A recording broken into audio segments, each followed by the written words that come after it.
Okay, hello guys, welcome to the channel. Today we have Cameron from Little Rock, Arkansas, and do you want to introduce yourself?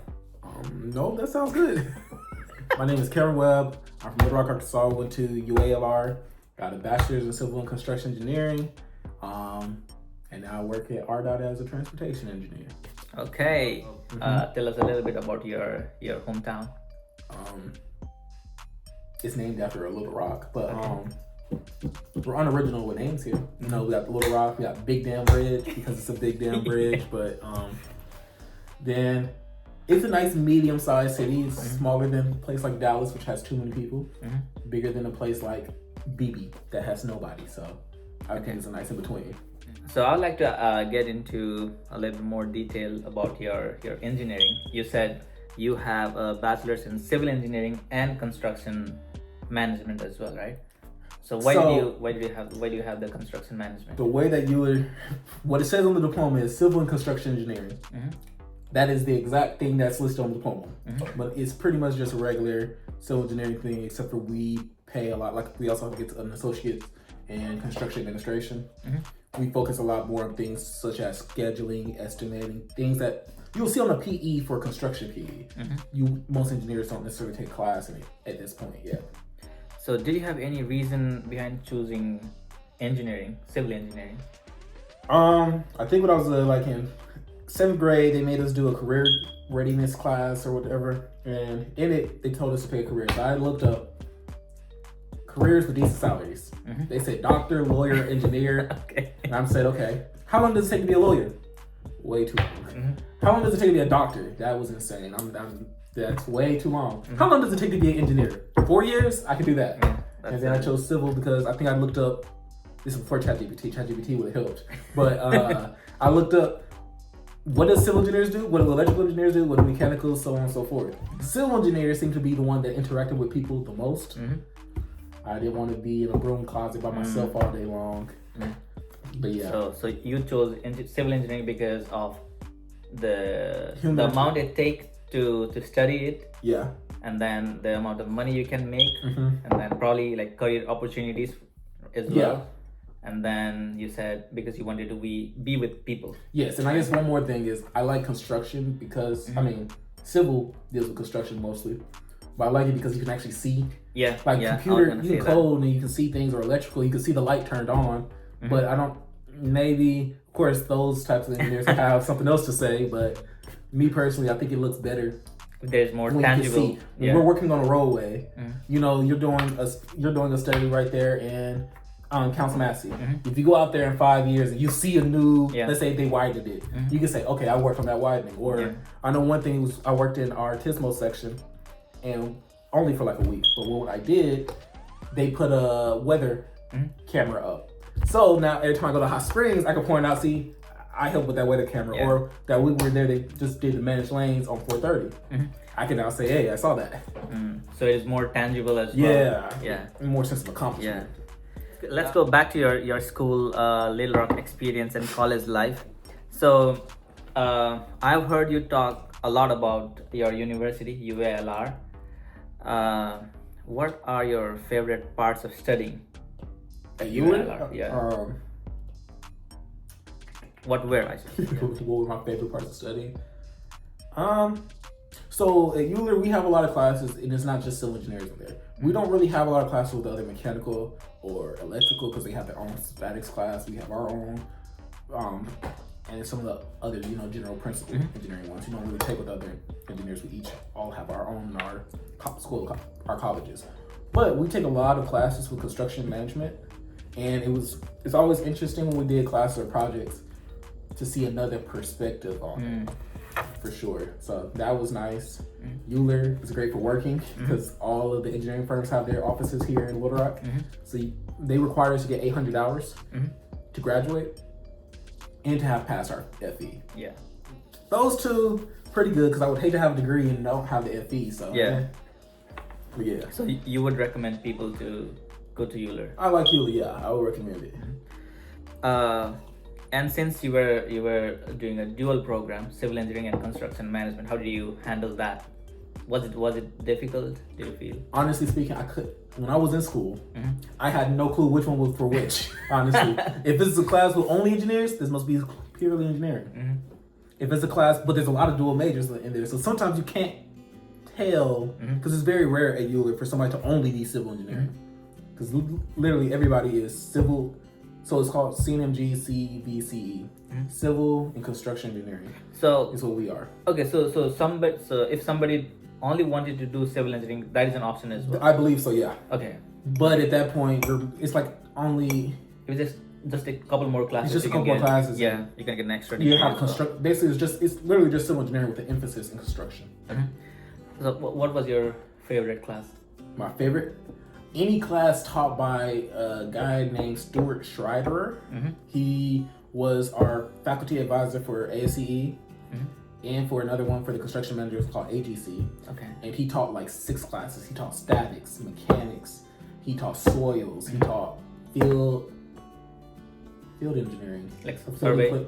Field equipment and engineering. It's like what's a backhoe? What's the track? Oh, okay. Yeah. Then he taught one more, but it escapes me right now. But I had him from my very freshman year to my very last semester. We had a class with him. Okay. So what is the campus environment like at UALR? So it's a little. I'm probably not the best judge of this. I started during 2020, so there was no campus environment. COVID, okay. Yeah. And then as soon as COVID ended, UALR started reconstructing a lot of things. They started doing construction. So a lot of the pathways were shut down. The little quad they have in the middle that was shut down. The library was under all of it. They were renovating so much. So in my 4 years there, the first 2 years were COVID, the last 2 years was construction. Okay, so not too much activity, but yeah, but I will say our program had things like we did a crawfish bowl, which we rent out War Memorial, a stadium, and we get like the different contractors and civil engineering firms in Arkansas. They buy a booth, and we have crawfish, we have drinks, and we just all have a good time. We had things like that. We had STEM Fest days. We did things such as. I was the president of ASCE, so we went to different competitions. I also helped Stuart out. He did something called, oh my God, I forgot it, Texas. It was basically something where we went to Texas. We had 24 hours. They tried to do like a real bidding day. They gave us 24 hours to come up with a bid and a schedule, much, and actually submit a thing. And like we compete against things like Vanderbilt and other Texas A&M, you know what I mean? Yeah. Other schools. Other big universities. Big universities. Yeah. But we're the only Arkansas school that was there. Wow. We won 3rd place. Nice. And we got to go down to Dallas and Fort Worth. We did it twice. We didn't win we didn't place first year. Second year we got 3rd place, which for us to be not with the bigger schools, it was pretty good. So the university supports all the student activities as well? Yeah. But like I was saying, Stewart is the main driver, but yeah, the university through extension supported it. Okay, let's switch it to your transportation engineering career at ARDOT. So what type of transportation projects are you involved in, and do you feel like whatever you learned in your undergrad is helping you achieve your targets in your job? I would say yes and no. So when you say what transportation projects am I involved in, you mean currently? I do things such as federal reporting, such as we have performance measures in the state. We have like how, for let's say pavement, what percent of IRI, what percent of cracking, what percent of rutting. That of course is very useful. You don't know what IRI, what cracking is, but your undergrad should have taught you what it is. But if you were just right off the block, you don't know what any of that means. So I do things such as that. I do things such as level of service, which is a pretty generic transportation engineering thing, but we have to apply it to a statewide system. 16,000 roadways. Yeah, 16,000 miles. Arkansas has one of the largest state highway systems. Especially compared to the actual size of Arkansas. We're not one of the largest states, but we do have a pretty sizable roadway network. So I remember you telling me that you did not have any opportunity to take transportation classes during your undergrad. So I know when I went there, UALR, their transportation professor, I think recently retired. But now they have one apparently. As you can see, I got the short end of the stick when I was in school. but I believe now they have one. Mm-hmm. I think it's Tori Elliott, who also works at ARDOT, I believe. If I'm not mistaken, that she's the transportation professor. Okay. And with that being the case, that probably helps them out a lot more. But we still had to study for the FE. So because of that, we might not have had a class in it, but we were exposed to things. You still have to know those principles to pass it. So when you say you have to study for the FE, and then you said that it is a prerequisite for you to graduate from UALR, does the school offer any resource for you to prepare for FE? Now they do. Okay. But when I went there, they did not. Now they have FE classes. When I went there, we didn't have any FE classes. It was more so like, here's a F, deal with it, do it. Ask your teachers if you need some help in a subject, but other than that, figure out how to pass your FE. Do you know what year they start teaching FE last classes? year. No, I mean like what year in your college career? I think when I Sophomore. talked to someone like Andy or Cynthia who's there now, I think they said it was sophomore. Yeah, I think your junior and senior year is when they teach it, because it's also really hard to take it before your senior year. You still need things such as concrete. Is what I took my senior year. Concrete, design, and that's a very big part. Or hydraulics. I took it my junior year, but some people, when I was taking it my junior year, were seniors. That's another thing. Hydraulics, something you definitely need. Yeah. Because I know I had a lot of that was our only water related course. Yeah. So therefore, and fluid. We don't take fluid. Oh, okay. We don't take, or maybe that was fluid mechanics, and it's prerequisite hydrology or something. It might be fluid mechanics we took and not hydraulics. We had one main hydraulics, something to do with water. You know, the Darcy's Law and all that. Whatever class they teach that stuff in, we had that one. But the prerequisite is something we took with like geologists and their building. So, since you didn't take any transportation classes, so this will be a little different for somebody who takes transportation classes. Yeah. But in your case, what class do you think helps you the most in your work? Or do you think you mean that from my undergrad, what class?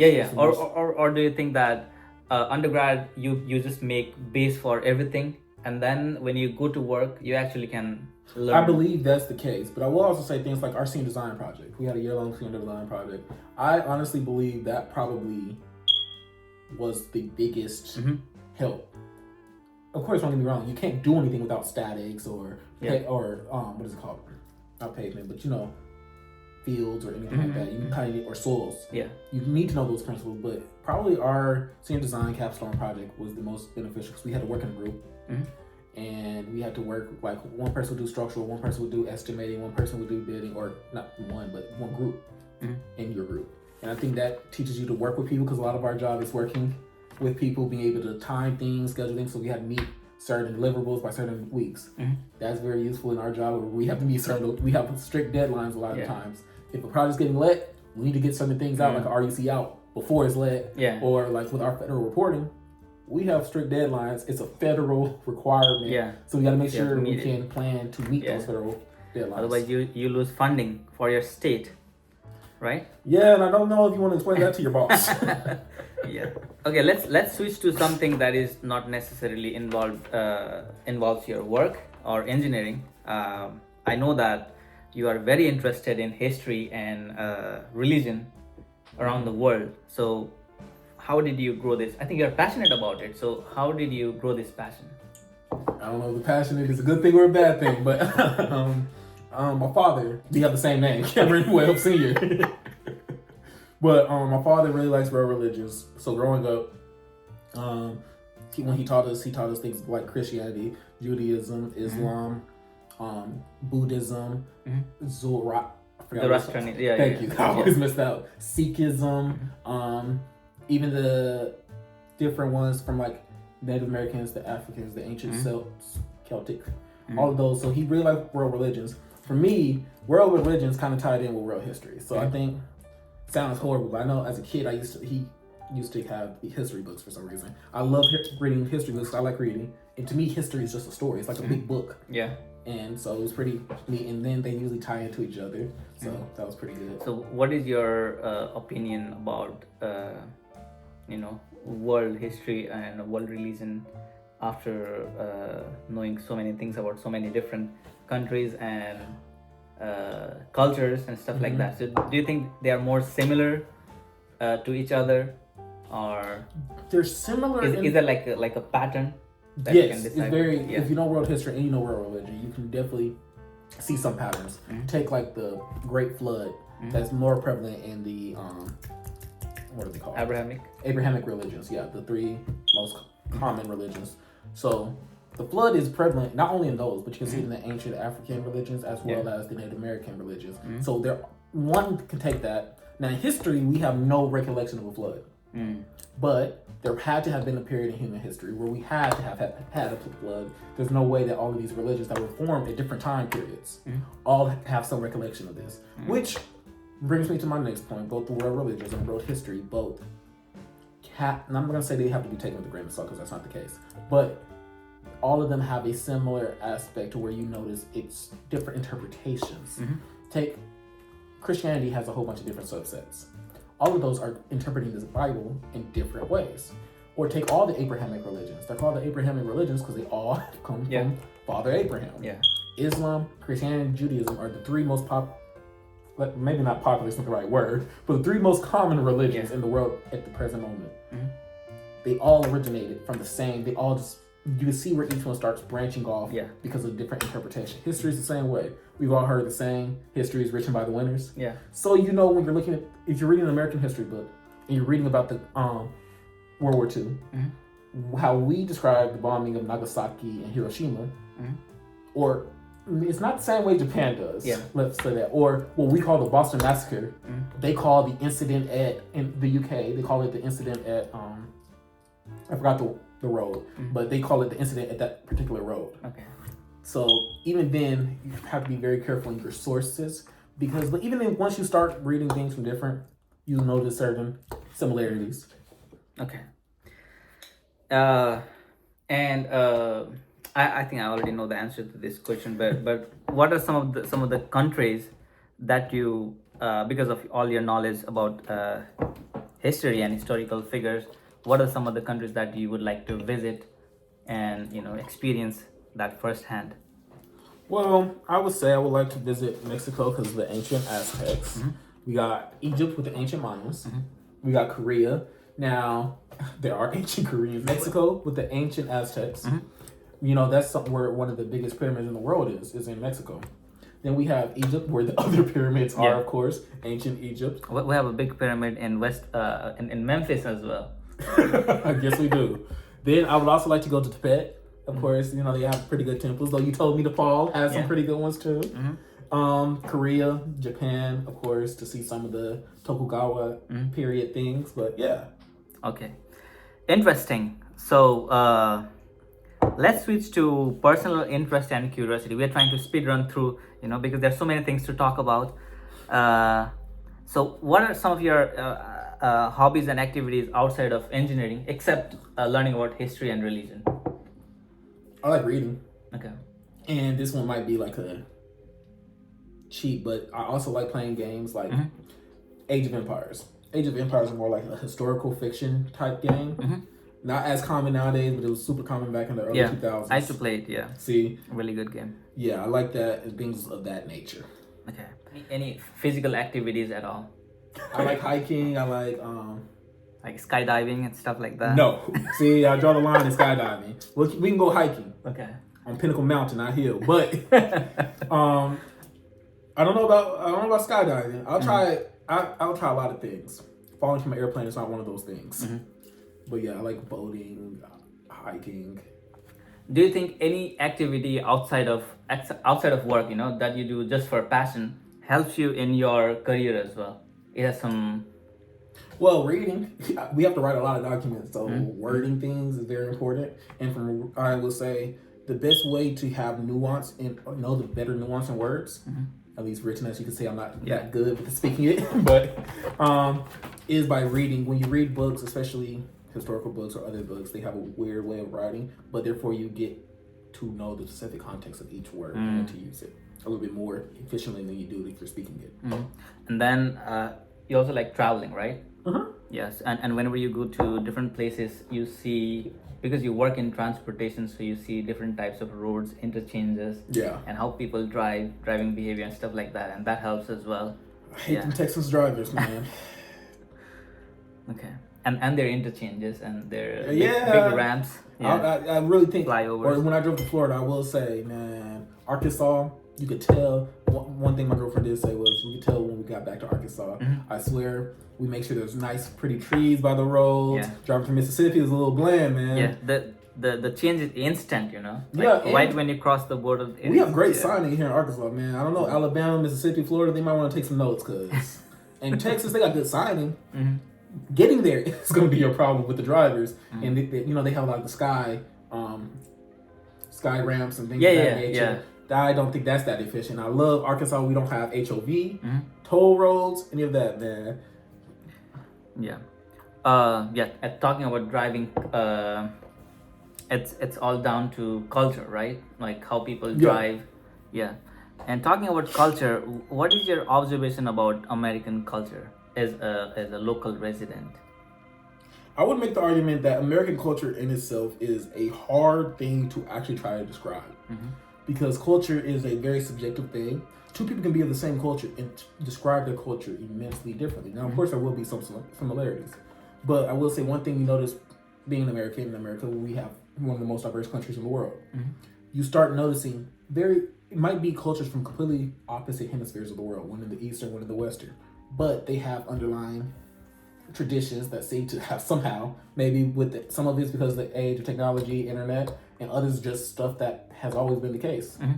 But they seem to blend. America, it's kind of hard to describe what is American culture because Nepali American culture mixes up, Black American culture, Mexican American culture, white American culture. All of this blends together to make American culture. So in your opinion, there is no single thing that can describe American culture because it is such diverse. I wouldn't argue that, but I would argue that American culture does stem from everybody and everything. Take pizza. Pizza might have came with the Italian Americans, but pizza is a distinctly American thing. Or take jeans. Jeans weren't really a thing 100 years ago. Now, whole world's wearing jeans. They might not see it as American culture, but it is. Or Coca-Cola. Coca-Cola is an American company for American, which you're drinking jeans. You're drinking Coca. Oh my! Let me rephrase that. You're drinking Coca-Cola, wearing blue jeans, listening to pop music. That is American culture. I'm just saying that's not the only type of American culture, because you still have to think of like Mexican American culture, where it's not the same as traditional American culture, but it's not quite the same as Mexican culture. Yeah, that's a very good and nuanced answer. So, are there some things, because you said it is so complex, right? American culture is so complex. So do you think there are certain things that people outside the US get wrong about the US? Yes. Yeah. I think all the time. There's a lot of stereotypes about us Americans, man. But I would say the biggest is probably that we're a monolith. We're not very monolithic here. The issue is, like I just described, a Nepali American and a Japanese American. Both are 100% distinctly American, especially, but that doesn't mean they do a lot of the similar things. Yeah. But that's probably the biggest thing that I would say. I think other countries forget is also the size of America. Our states are the size of countries. Yes. So not only like from here, we're in Arkansas. You moved from Louisiana. You can say that it's quite different here in Louisiana. Here in Arkansas versus California, two completely different places. Versus New York, versus Chicago, versus Alaska. That's my thing. We're just not a monolith. One thing we might do down here, they might not do in Hawaii. And things of that nature.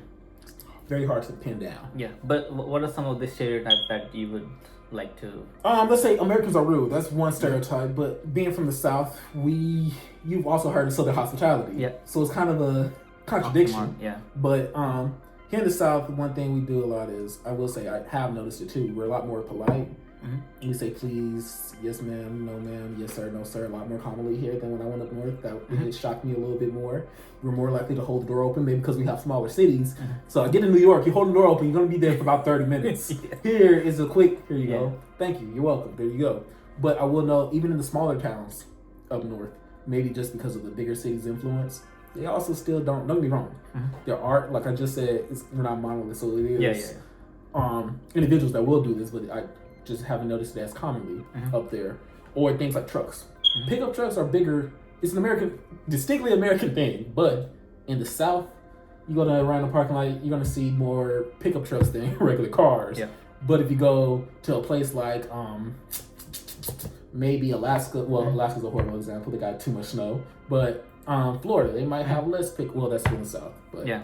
New York. New York, yeah. New York, they have more cars than pickup trucks. Whereas down here in the South, we have plenty of pickup trucks, or even take buses. Here in Arkansas, people don't really take the city bus. You look in it at any point in the day, it's normally going to be empty. Yeah. But go to a place like Chicago, that is packed. They have their L. There's public transit. Red. They have public transit not there. They here, but there's other places. How easy do you think it is for somebody from outside the U.S. to assimilate to the U.S. culture and to adapting to American life? Speaking of somebody inside American culture, one thing I would say is to assimilate is the iffy thing is it's hard to, just like I just said without an author, so it's hard to assimilate to something that's not that clear. One good thing about America is generally we have people of similar cultures. So if you're from Spain, I should have turned this the other way. See, now it works so much better. Yeah, I should have turned it the other way. Yeah, but it's like if you're Japanese and you come to America, you might be able to find another Japanese person, if not Japanese, someone from a neighboring country. Yeah. Or people are aware of Japanese culture. The thing is, with us being here in America, we have such a blending of cultures, and with the internet age, they are so aware of different American things that I don't think it's as hard as it was when it was like the 60s, before the phone, before the grand TV shows and things of that nature. It must have been a lot harder. Now we have things so you can still keep in contact if you want to find. You're from Nepal. When you got down here, you told me about the Nepali events you all have down here. Nepalese is a pretty small community here in Arkansas. Yes. But you all are still able to have your own events and have fun. Whereas you're still here in America, but you can still feel your culture. Yeah. So, what are some of the lessons that you learned through cross-cultural friendships and collaborations? There's some left. People are more similar than they think. One thing I've noticed is a lot of people think something might be unique to their culture. When after a little conversation, you realize, everybody does something similar. Now, what the cause of that? That's what I like to try to figure out. That's always hard to figure out because a lot of these traditions and practices were passed down by by word of mouth through both cultures. So at that point, finding the root is hard. But more people are similar with their cultures than different. Okay, so if somebody is about to graduate high school now, how would you advise them to choose careers? Maybe with the type of person I am, or so. I set a goal and I work towards it, and then I end up liking the goal by the time I get there. Let's say that, because I didn't know if I would like civil engineering. Honestly, I had a friend that we both chose civil engineering, we both chose UALR. We got there. He took one. We started off with a drawings and specifications class. He switched his major to computer science by the end of the first semester. Now, don't get me wrong, the drawing and specifications class was boring. You're just looking at plans and trying to, how many light posts are there in this drawings? Well, man. So don't get me wrong, it's boring. But I would always say it depends on what you like to do. For me, I like talking to people. I like interacting with people. I like math, but I also like problem solving. So to me, everybody knows problem solving. There's other careers that do it, but engineers, that's our number one thing. We solve problems. Electrical, there's an electrical problem, please solve this. Civil, like I said before, if you like tangibleness, I do like civil. Don't get me wrong, mechanicals do it too, but I don't know. Civil is in a bigger scale. And we have to work in groups more often than most. Like, as you could probably say too, every project you've worked with, you've had to interact with somebody else. Every study you've done, everything you've done since you've been in the department, you have to interact with someone else.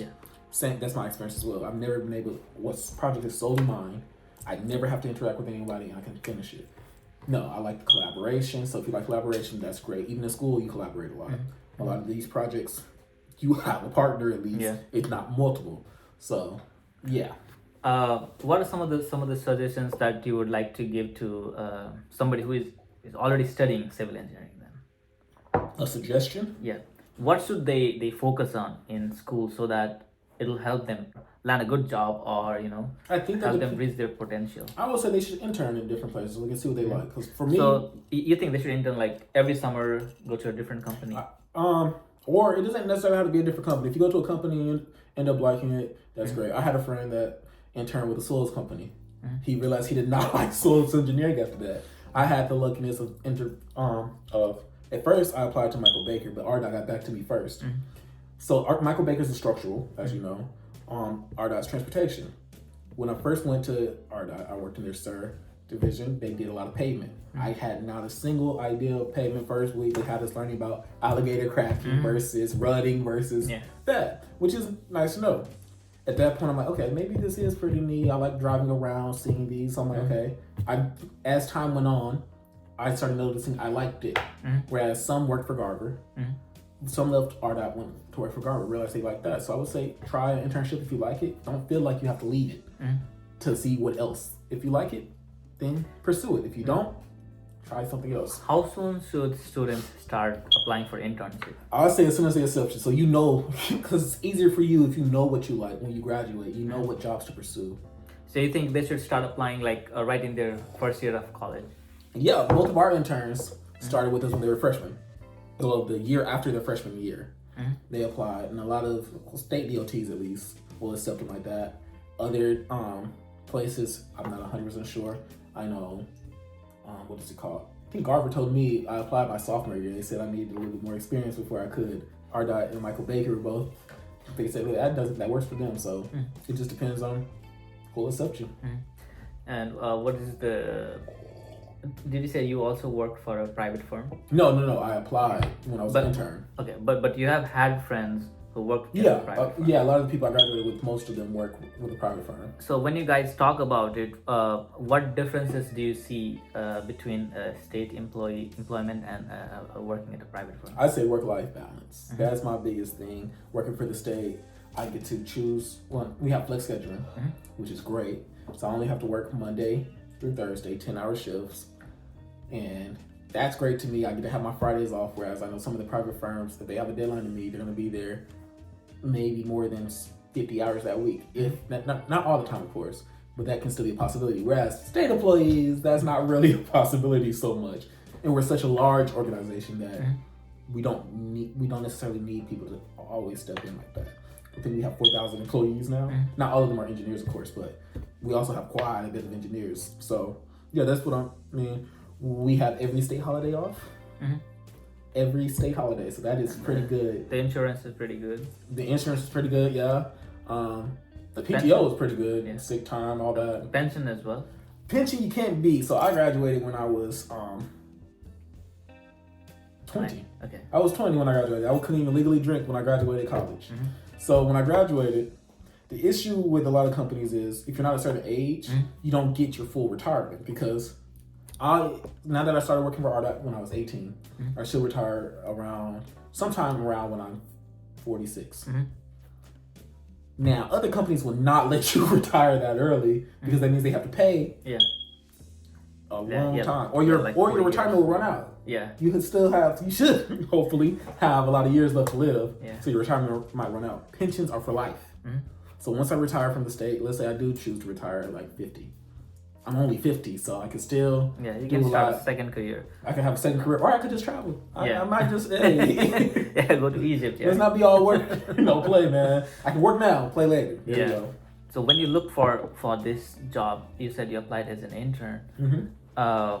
What are some of the things that a prospective applicant should look at before they accept a job offer?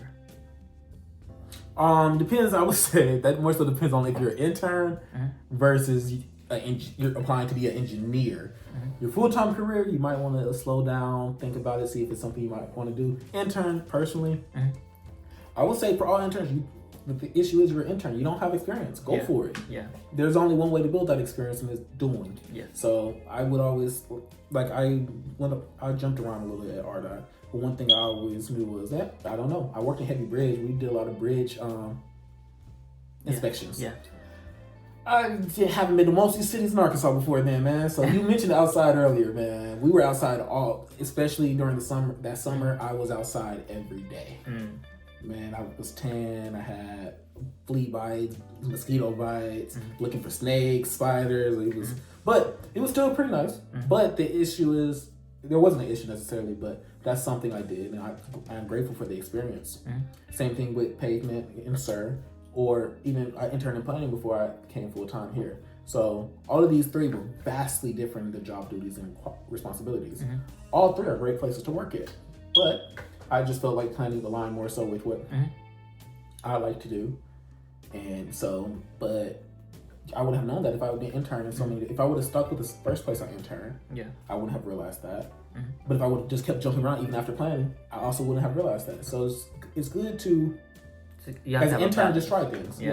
But as an engineer, you might want to make sure it's something you think you can do for a while, because of course it's going to take a sec before you're actually good at your job, especially as a new employee. You're a new engineer, you're not going to be as knowledgeable as you probably will realize as the other engineers.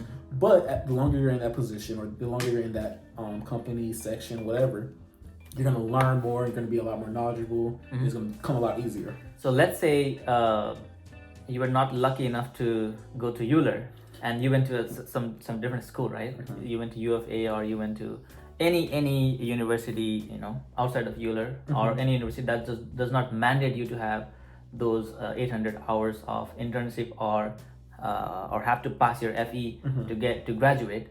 So what would you do in that situation to land yourself a good job? Well, in those times, I know there's a little bit harder to get internships in those places, because a lot of them don't have headquarters in places like Jonesboro. Some do, some don't. But it's not as many as here. Same thing with U of A. They don't have as many as here in Little Rock. But I would say, take U of A. I don't know much of A-State, but U of A has a lot of on-campus events, and not only events but competitions. I think they compete in more than we do. We compete in some that they don't compete in, vice versa, but I think they compete in more. So that is another great way to get experience, and then by doing them you can see, maybe I do like structural. Because I know they presented something to ARDOT before, one of their structural competitions that they threw amongst their school and a couple others. That is, I would have realized then I don't like structural. I don't like structural, man. That's what I realized. But but if you do it, you'll realize I did structural in my senior design project. That's why I know I don't like structural. But if you didn't do it in your senior design project or anything else, something like that, if you did that while on campus, so be involved on campus in the events, because most colleges, even ours, like I said, we did events and we had internship opportunities.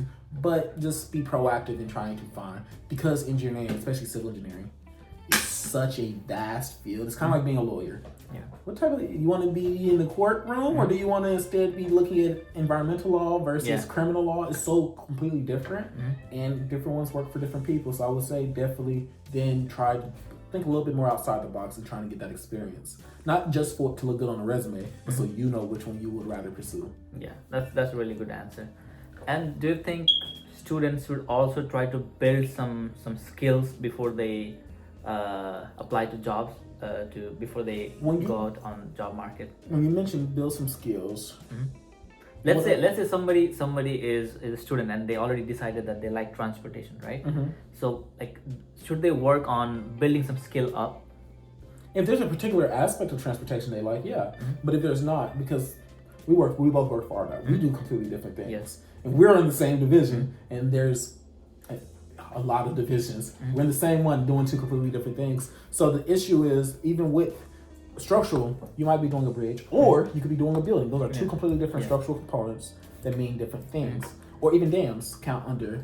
So the thing is, yes, you can focus on one aspect if you really like that aspect, but don't try to box yourself into that aspect as these are the categories, but even those categories are super broad.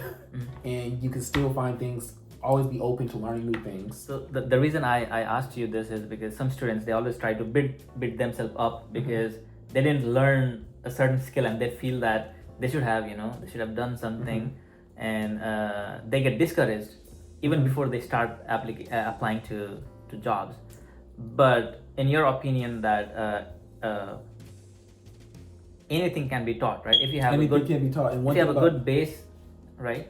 We might be one of the oldest engineering but we're also constantly changing. If you talk to any of the old engineers from 20 years ago, what were taught in school versus what we're taught, like we're taught BIM at UALR, or things like AutoCAD. They were not taught that in school. They had pencil and paper drawing out each of these plans. I would hate that, but then again, I'm not an engineer back then.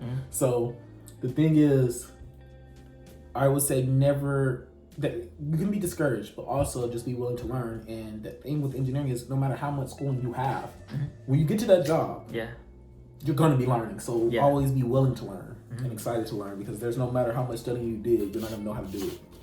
Yeah, because every firm works in a different way, and then even the same project. Yeah, it could be the same project, it could be a similar project. The next time you do it, many things might have changed. The standards change, the way you approach that problem might change. People might have already developed a new way to do that, so it is always an evolving field, and you'll never have learned enough to feel confident. I mean, hopefully at some point you feel confident, but you shouldn't feel overly confident. Yeah, like it'll never, like you'll never be at a stage where you feel like I know everything about this thing. And if you do, maybe you should reevaluate. Maybe you don't even know like what you don't know. So it is always evolving. That's why you should always start, like you said, you should always start with internship. It is always best to start applying for internship as early as you can, because most of the companies will look for work experience, and the only way you can get work experience is by working.